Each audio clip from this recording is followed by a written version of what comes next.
Okay, I'm live on Facebook, so bear with me. This is the first, I don't do it often where it's just me talking, especially about professional stuff. I definitely like and feel more comfortable because I'm used to talking when I am having a conversation, but I want to share some of my insights. And I got two questions on Instagram over the last week, and I've kind of toyed with how I was going to respond. And I just had some apple cider vinegar, and you can tell my lips are all like crazy pink. So that's pretty funny too. So I got a question from one of my followers on Instagram, and this person has been training a lot more as they've been in lockdown, which might be happening for a lot of people, or for, that we're used to going to gyms and now they're at home. So, or for people who had jobs and now they have a lot more free time, or for a number of reasons. um, Whatever it might be, this could be you. So the question was that this person was training more and they were following a more of a trendy or generic program that they may have gotten from a local gym or they may have gotten online. I'm not sure of the exact source, but their wrists were hurting. And this person was experiencing a lot of pain in their right hip. So I want to bring up my picture that I had. What did I name it? Oh, that's right. Trendy program. So there's different people are all, everyone, whether they're general population or whether they're an athlete, is at a different place in their training. So different things might be appropriate. So when I talk about this, I'm not necessarily saying that it's good or bad for everyone, but I want people to think about how they make their decisions, because sometimes for someone who never trained at all, they're out of shape and they want to start some kind of activity program, then the choices that they're going to make might be way more general than someone who has been training. And that's pretty much how it works. When you haven't trained at all, you can choose a lot of things and get a result. But if you've been training for a long time, you have to be more specific. And part of that is also because the any program you have can have a negative effect on you if you do only that program for a long time, like what was happening with this person. So I'm going to screen share. I just wanted to see that I was on.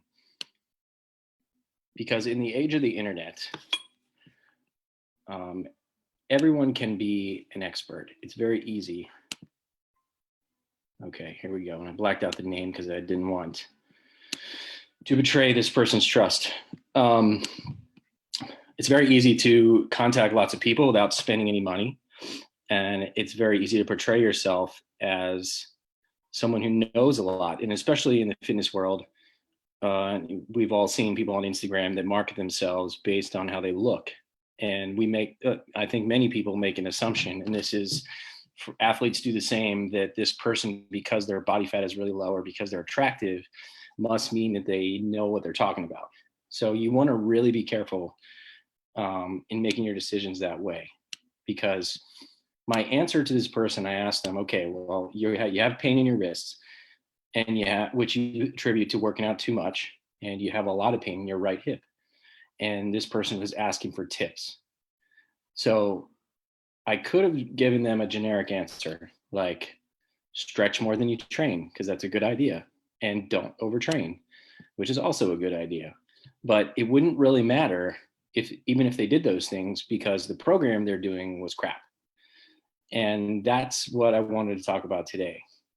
So you have to be really careful on who you go to for your fitness tips, whether you're a general population or whether you're an athlete, because you're inundated with information from everywhere, and it's very easy to be deceived. Just like there's fake news in CNN or from Fox News or from anywhere, and you have to use your mind to think logically and discern what's true, what isn't, and what's probably really going on. The same thing is happening in programs. So you got to make smarter decisions. Now, you can see that this probably resembles a lot of programs here, and that people do, whether it be in CrossFit or group fitness classes. And it's a lot of confusing terminology, because this supposed recovery day, what does recovery mean?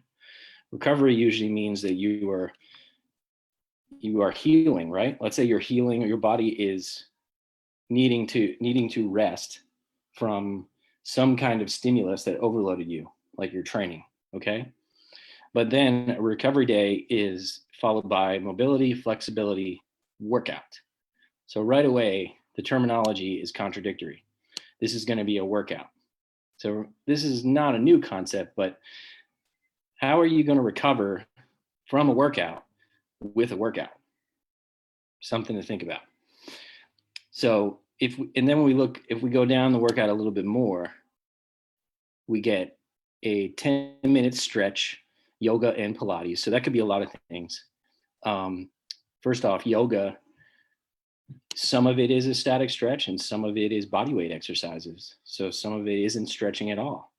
So again, that can be the workout. Pilates, same thing. A lot of it is a low intensity workout. Followed by a cardio Tabata, which just means that they do rounds. And usually this comes from the idea that high intensity intervals, this is where is the best way to go, which it is a different topic, but it really just depends on you. And then mobility movements, this looks a lot like workout stuff to me. So there's really some confusion about what mobility means and what flexibility means. And I see that all the time. So that might be a conversation for the future if anyone has a question on that. And then it's more of the same stuff on the next day. You can see that this is a lot of very generic exercise choices based exclusively probably on heart rate, which is just one component of training, endurance, and super generic endurance. There's not the muscle imbalances that this will create and that is happening in this person. You will get injured over time.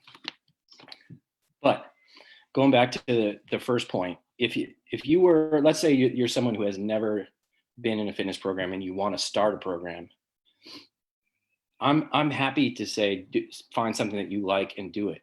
But that doesn't mean you're going to stay there all the time, because once you develop that habit, you got to start making better decisions, and it's your responsibility to be able to do that. Okay, so then the next question, I'm going to get off the screen share, from somebody was to ask if I do stretching videos. And my commentary on this has a lot to do with the internet again, and where everyone can be a expert. And there's so much information that's free that people start to lose the understanding of cost versus value. So just because something is free doesn't necessarily mean that it's the best for use. And in the fitness industry, because there is so much free information, you're getting a lot of cheap information. So I don't put up stretch videos because I help someone individualize everything. I don't do generic programs. And by doing that, it adds a lot more value to their training program because it helps them. It's based on what they need and not what is just some cookie cutter thing that I could throw out. And then I would have to do the same thing over and over again. So those are just some of my thoughts that I had this week. And Facebook Live is a good place to do it because I want to share all those ideas with you. So if you have any training questions, send them my way. And or if you want me to go over your program with you and help you understand how it could affect you, or help me, or for me to help you make better decisions and plan your program more for who you are and what you want, either send me a direct message, or you can go to my website, tlperformance.me, and you can book a consultation through there. You can also email me at tlperformancela@gmail. And you can also go to my Instagram, which is Trainer Tom, and contact me through there. I do post stuff on there, but usually the content is a lot shorter than this. All right.